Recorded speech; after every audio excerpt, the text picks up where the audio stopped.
Hello दोस्तों, Rajiv GS academy में आपका हार्दिक स्वागत है। आज हम लोग करेंगे करंट अफेयर्स। आज है 31 जुलाई 2023। आज का ये जो सेशन है बहुत ही इम्पोर्टेंट होने वाला है।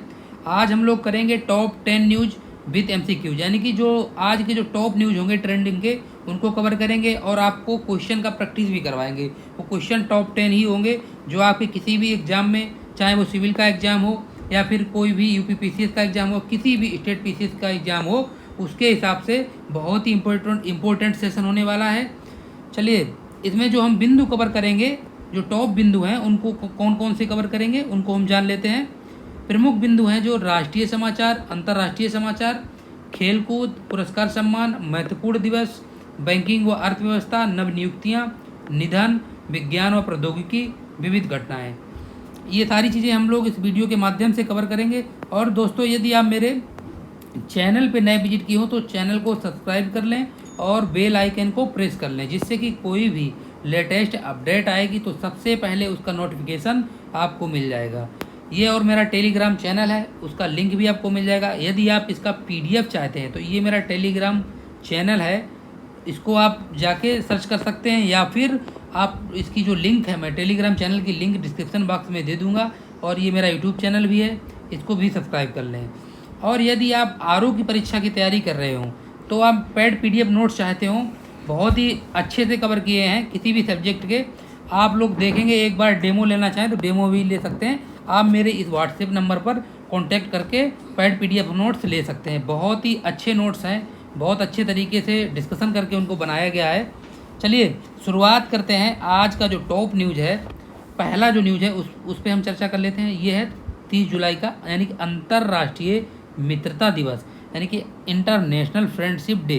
कब मनाया गया? ये मनाया गया 30 जुलाई 2023 को। इससे जुड़े अन्य फैक्ट भी देख लेते हैं अच्छे से। अंतर्राष्ट्रीय मित्रता दिवस हर साल 30 जुलाई को मनाया जाता है।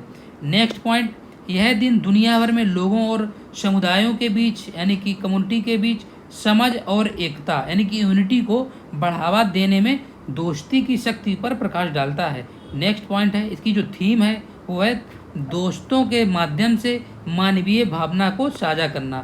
नेक्स्ट पॉइंट, फ्रेंडशिप डे की अवधारणा पहली बार 1958 में पराग्वे में प्रस्तावित की गई थी। तब से यह दिन विकसित हुआ है और वैश्विक स्तर पर मान्यता प्राप्त हुई है। चलिए नेक्स्ट जो न्यूज़ है, नेक्स्ट न्यूज़ देखते हैं। मानव तस्करी के खिलाफ विश्व दिवस, यानी कि जो विश्व दिवस है वो कब मनाया गया? वो भी 30 जुलाई को मनाया गया है। इससे जुड़े जो अन्य फैक्ट हैं उन पर चर्चा कर लेते हैं। ये बहुत ही इम्पोर्टेंट सेशन है दोस्तों, आप लोग जरूर इसको वीडियो को पूरा देखिएगा और अपने दोस्तों के साथ शेयर भी करिएगा। चलिए, इसका पॉइंट अगला है, मानव तस्करी के बारे में जागरूकता बढ़ाने के लिए हर साल 30 जुलाई को मनाया गया। इस वर्ष यानी कि मानव तस्करी के खिलाफ विश्व दिवस का विषय तस्करी, यानी कि जो विषय है इसका, यानी कि सब्जेक्ट जो है, तस्करी के हर पीढ़ी तक पहुँचें, किसी को भी पीछे ना छोड़ें। ये आज के इसका विषय है, यानी कि इसका मानव तस्करी के खिलाफ विश्व दिवस का। चलिए नेक्स्ट पॉइंट्स है, मानव तस्करी के खिलाफ विश्व दिवस 2023 के अभियान का उद्देश्य व्यक्तियों की तस्करी पर यूएनओडीसी वैश्विक रिपोर्ट द्वारा पहचाने गए परेशान करने वाले रुझानों के बारे में जागरूकता बढ़ाना है। नेक्स्ट पॉइंट है, संयुक्त राष्ट्र महासभा ने 2013 में 30 जुलाई को मानव तस्करी के खिलाफ विश्व दिवस के रूप में नामित किया था। नेक्स्ट जो न्यूज़ है, नेक्स्ट न्यूज़ पे चर्चा कर लेते हैं।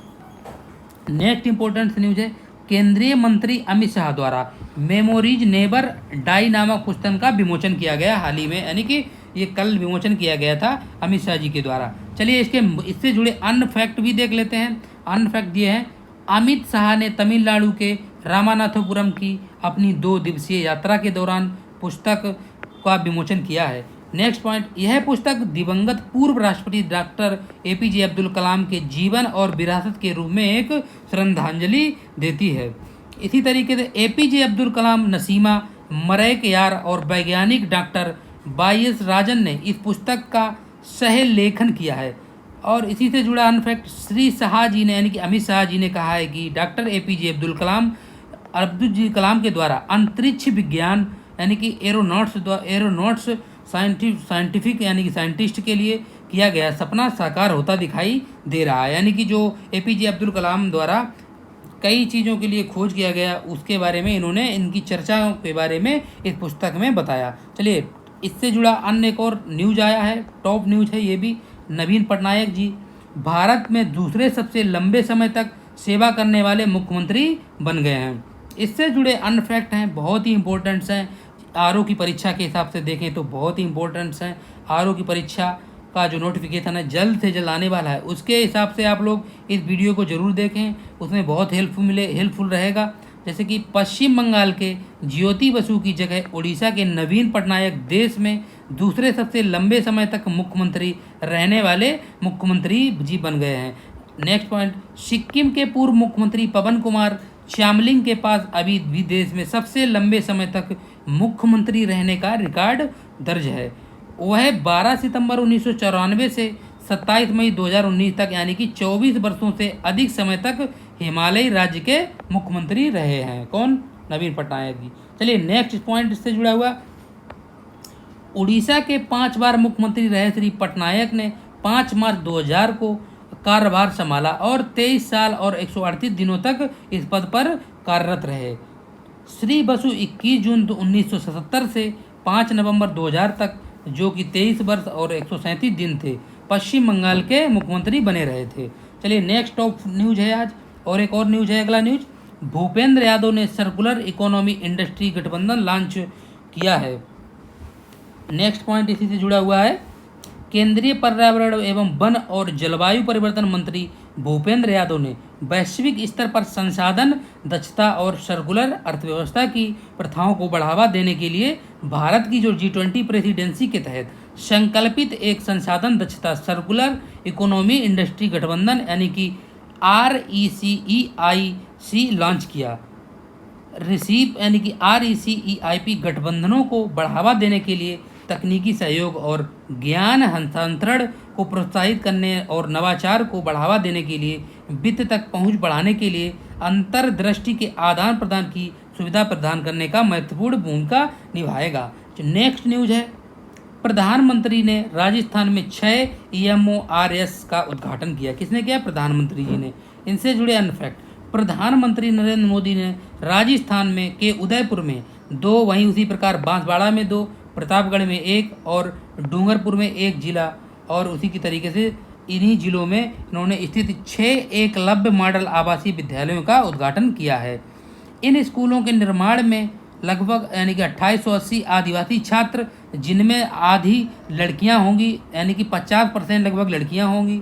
राजस्थान में वर्ष 2022-23 के लिए कुल 31 विद्यालय एवं पूर्व वर्ष 2013-14 में 8 विद्यालय स्वीकृत किए गए थे। इसी प्रकार प्रत्येक स्कूल की क्षमता 480 छात्र बताई गई है, जिनमें 240 लड़कियां होंगी। इन स्कूलों में लड़कों और लड़कियों के लिए अलग अलग छात्रावास यानी कि हॉस्टल प्रोवाइड करवाए जाएंगे, एवं जो कर्मचारी होंगे यानी कि जो पढ़ाने वाले कर्मचारी होंगे, जो अन्य प्रकार के वर्कर्स होंगे, उनके लिए आवास यानी कि उनके लिए रहने के लिए आवास होगा, और भोजन यानी कि फूड्स भी अवेलेबल करवाया जाएगा जो क्षेत्र का होगा, और जो खेल होता है, खेल के लिए मैदान भी प्रोवाइड करवाया जाएगा। इसी प्रकार मैदानी क्षेत्रों में 38 करोड़ रुपए और पहाड़ी क्षेत्रों में 48 करोड़ रुपए की लागत से इन स्कूलों का निर्माण किया जा रहा है। राजस्थान के बारे में अन्य फैक्ट हम लोग जान लेते हैं, जो आपके पॉइंट ऑफ व्यू एग्जाम के हिसाब से बहुत इंपॉर्टेंट्स है। राजधानी राजस्थान की जयपुर है। मुख्यमंत्री वहाँ के वर्तमान में अशोक गहलोत जी हैं, और जो राज्यपाल वर्तमान में यानी कि राजस्थान के कौन है? कलराज मिश्र जी हैं।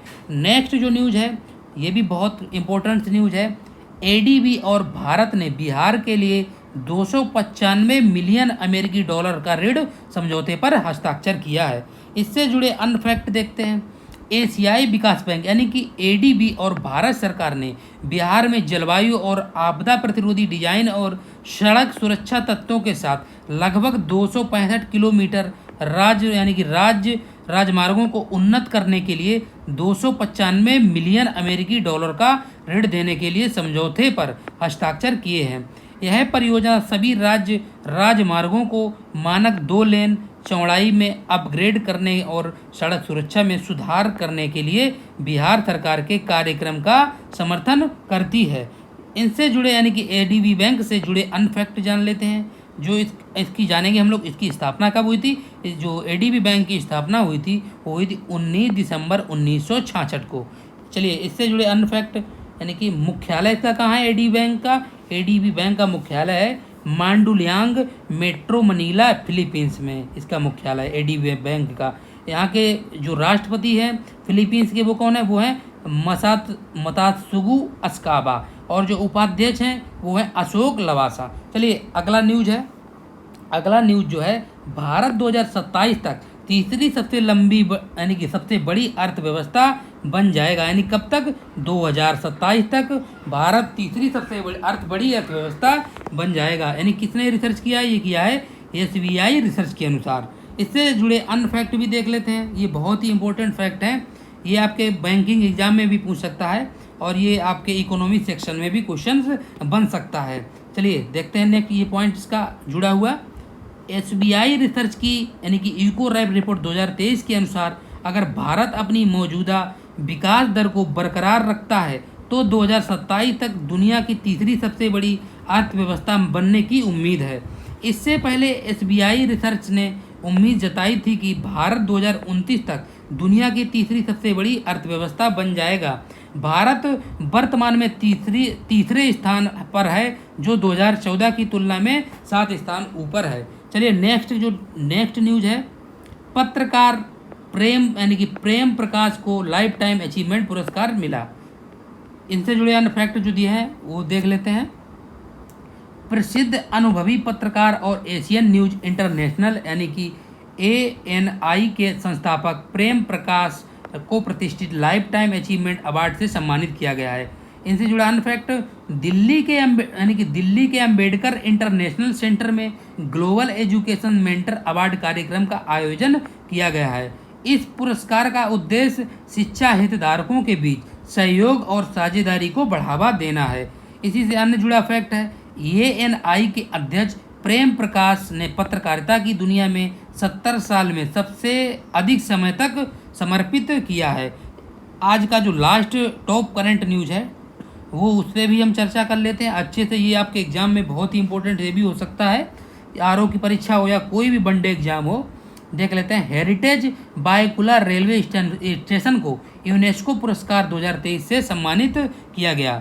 इससे जुड़े अन्य फैक्ट देखते हैं, मुंबई उपनगरीय रेलवे की सेंट्रल लाइन पर एक विरासत स्थल यानी कौन सी जगह है, बायकुला रेलवे स्टेशन को इसके मूल गौरव की सफल बहाली के बाद यूनेस्को द्वारा सम्मानित किया गया है। मुंबई में 169 साल पुराना बायकुला रेलवे स्टेशन भारत के सबसे पुराने रेलवे स्टेशन में से एक है, जो अभी भी उपयोग में है। दरअसल छत्रपति शिवाजी यानी कि महाराज जो वास्तु संग्रहालय यानी कि CMMBS ने पिछले साल सांस्कृतिक विरासत संरक्षण के लिए यूनेस्को एशिया प्रशांत पुरस्कार 2022 में उत्कृष्टता का सर्वोच्च पुरस्कार भी जीता था। चलिए अब इनसे ही जुड़े हुए टॉप 10 क्विज हम करवाएंगे, इनको देखेंगे हम लोग अच्छे से। ये क्वेश्चन बहुत ही इंपॉर्टेंट है, बहुत बारीकी से इनको क्वेश्चनों को छांट के रखा गया है आपके किसी भी एग्जाम को लेके। चलिए इनको भी हम लोग कवर कर लेते हैं।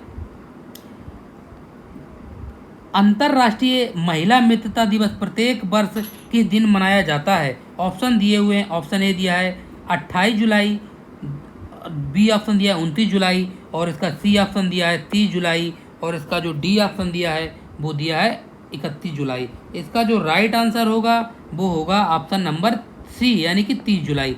अंतर्राष्ट्रीय मित्रता दिवस है, जो इंटरनेशनल फ्रेंडशिप डे है, वो 30 जुलाई को मनाया जाता है। चलिए नेक्स्ट क्वेश्चन देखते हैं। नेक्स्ट क्वेश्चन है, मानव तस्करी के खिलाफ विश्व दिवस यानी कि विश्व दिवस हर वर्ष किस दिन मनाया जाता है। ऑप्शन दिए हैं, ऑप्शन ए दिया है 27 जुलाई, ऑप्शन बी दिया है 28 जुलाई, ऑप्शन सी दिया है 29 जुलाई, और ऑप्शन डी दिया है 30 जुलाई। इसका जो राइट आंसर होगा वो होगा ऑप्शन नंबर डी यानी कि 30 जुलाई को मानव तस्करी के खिलाफ विश्व दिवस हर वर्ष मनाया जाता है। चलिए नेक्स्ट क्वेश्चन देखते हैं। नेक्स्ट क्वेश्चन दिया हुआ है, हाल ही में किसके द्वारा मेमोरीज नेवर डाई नामक पुस्तक का विमोचन किया गया है। ऑप्शन दिए, ऑप्शन ए दिया है अमित शाह, ऑप्शन बी दिया है नरेंद्र मोदी, ऑप्शन सी दिया है योगी आदित्यनाथ, ऑप्शन डी दिया है राजनाथ सिंह। इसका जो राइट आंसर होगा वो होगा ऑप्शन नंबर ए, यानी कि अमित शाह जी द्वारा हाल ही में मेमोरीज नेवर डाई नामक पुस्तक का विमोचन किया गया है। चलिए नेक्स्ट क्वेश्चन देखते हैं। पश्चिम बंगाल के ज्योति बसु की जगह लेने के बाद किस राज्य के मुख्यमंत्री देश में दूसरे सबसे लंबे समय तक सेवा करने वाले मुख्यमंत्री बन गए हैं? ऑप्शन दिए हैं, ऑप्शन ए दिया है केरल, और ऑप्शन बी दिया है तमिलनाडु, ऑप्शन सी दिया है उड़ीसा, और ऑप्शन डी दिया है आंध्र प्रदेश। इसका जो राइट आंसर होगा वो होगा ऑप्शन नंबर सी, यानी कि उड़ीसा। नेक्स्ट क्वेश्चन है, नेक्स्ट क्वेश्चन देख लेते हैं। विश्व स्तर पर संसाधन दक्षता और सर्कुलर अर्थव्यवस्था की प्रथाओं को बढ़ावा देने के लिए किसने संसाधन दक्षता सर्कुलर इकोनॉमी इंडस्ट्री गठबंधन यानी कि RECEIC लॉन्च किया है? ऑप्शन दिए हैं, ऑप्शन ए दिया है नरेंद्र मोदी जी, ऑप्शन बी दिया है भूपेंद्र यादव जी, और ऑप्शन सी दिया है अमित शाह जी, और ऑप्शन डी दिया है पीयूष गोयल जी। इसका जो राइट आंसर होगा 5 नंबर का वो होगा ऑप्शन नंबर बी, यानी कि भूपेंद्र यादव जी ने RECEIC दक्षता सर्कुलर इकोनॉमी इंडस्ट्रीज को लॉन्च किया है। चलिए नेक्स्ट क्वेश्चन देखते हैं। नेक्स्ट क्वेश्चन दिया है, प्रधानमंत्री नरेंद्र मोदी ने हाल ही में राजस्थान में कितने एकलव्य मॉडल आवासीय विद्यालयों का उद्घाटन किया है? ऑप्शन दिया, ऑप्शन ए दिया है 6, ऑप्शन बी दिया है 5, ऑप्शन सी दिया है 10, ऑप्शन डी दिया है 12। इसका जो राइट आंसर होगा वो होगा ऑप्शन नंबर ए, यानी कि 6। प्रधानमंत्री नरेंद्र मोदी जी ने जो हाल ही में राजस्थान में एकलव्य मॉडल दिए हैं वो दिए हैं 6। चलिए नेक्स्ट क्वेश्चन देखते हैं। भारत ने किस राज्य के राजमार्गों को उन्नत करने के लिए ADB के साथ 295 मिलियन अमेरिकी डॉलर के ऋण समझौते पर हस्ताक्षर किए हैं? ऑप्शन जो दिए हैं, ऑप्शन ए दिया है त्रिपुरा, ऑप्शन बी दिया है पश्चिम बंगाल, ऑप्शन सी दिया है असम, ऑप्शन डी दिया है बिहार। इसका जो राइट आंसर होगा वो होगा ऑप्शन नंबर डी, यानी कि बिहार राज्य के साथ ADB बैंक के साथ 295 मिलियन अमेरिकी डॉलर का ऋण पर हस्ताक्षर किए गए हैं। चलिए नेक्स्ट क्वेश्चन देखते हैं। नेक्स्ट क्वेश्चन दिया हुआ है, SBI रिसर्च की इकोरैप रिपोर्ट 2023 के अनुसार अगर भारत अपनी वर्तमान विकास दर को बरकरार रखता है तो किस वर्ष तक दुनिया की तीसरी सबसे बड़ी अर्थव्यवस्था बनने की उम्मीद है? ऑप्शन ए दिया है 2026, ऑप्शन बी दिया है 2027, ऑप्शन सी दिया है 2028, ऑप्शन डी दिया है 2029। इसका राइट आंसर होगा ऑप्शन नंबर बी, यानी कि 2027 तक। SBI रिसर्च के अनुसार इकोरैप रिपोर्ट 2023 के अनुसार भारत तीसरी सबसे बड़ी अर्थव्यवस्था बन जाएगा। चलिए नेक्स्ट क्वेश्चन है, नेक्स्ट क्वेश्चन देख लेते हैं। पत्रकारिता में उनके योगदान के लिए लाइफ टाइम अचीवमेंट पुरस्कार 2023 जो है वो अचीवमेंट पुरस्कार से किसे सम्मानित किया गया? ऑप्शन ए दिया है अमिताभ घोष, ऑप्शन बी दिया है विक्रम सेठ, और ऑप्शन सी दिया है प्रेम प्रकाश, और ऑप्शन डी जो दिया है वो दिया है के शैलजा। इसका जो राइट आंसर होगा वो होगा ऑप्शन नंबर सी, यानी कि प्रेम प्रकाश जी जो हैं उनको पत्रकारिता के क्षेत्र में लाइफ टाइम अचीवमेंट पुरस्कार से सम्मानित किया गया है। चलिए नेक्स्ट क्वेश्चन, और ये आज के सेशन का अंतिम क्वेश्चन है, इसको भी अच्छे से कवर कर लेते हैं, देख लेते हैं। ये क्वेश्चन ये भी बहुत इंपॉर्टेंट है। बायकुला रेलवे स्टेशन को इसके मूल गौरव को सफलतापूर्वक बहाल करने के लिए बाद यूनेस्को द्वारा सम्मानित किया गया है। बायकुला रेलवे स्टेशन किस राज्य में स्थित है? ऑप्शन दिए, ऑप्शन ए दिया है गुजरात, ऑप्शन बी दिया है ऑप्शन ए दिया है उत्तर प्रदेश, ऑप्शन बी दिया है गुजरात, ऑप्शन सी दिया है राजस्थान, ऑप्शन डी दिया है महाराष्ट्र। इसका जो राइट आंसर होगा वो होगा ऑप्शन नंबर डी, यानी कि महाराष्ट्र। बायकुला रेलवे स्टेशन जो है वो महाराष्ट्र में स्थित है। आज का ये अंतिम क्वेश्चन था। वीडियो दोस्तों कैसी लगी हमें कमेंट बॉक्स में ज़रूर बताएं। यदि वीडियो अच्छी लगे तो लाइक करें, अपने दोस्तों के साथ शेयर करें, और कोई भी प्रॉब्लम है या कोई भी जानकारी चाहिए हो तो मेरे आप व्हाट्सएप पे भी कांटेक्ट करके पूछ सकते हैं। मेरा व्हाट्सएप नंबर है, लिख लीजिए आप लोग, इसको व्हाट्सएप नंबर सेव कर लीजिए 7355941312। इस पे आप लोग कांटेक्ट करके कुछ भी जानकारी ले सकते हैं। और यदि आप पैड PDF नोट्स चाहते हैं RO के या IRO के तो आप इसी नंबर पे कांटेक्ट करके पैड PDF नोट्स ले सकते हैं। चलिए मिलते हैं दोस्तों अगले वीडियो में, तब तक के लिए धन्यवाद।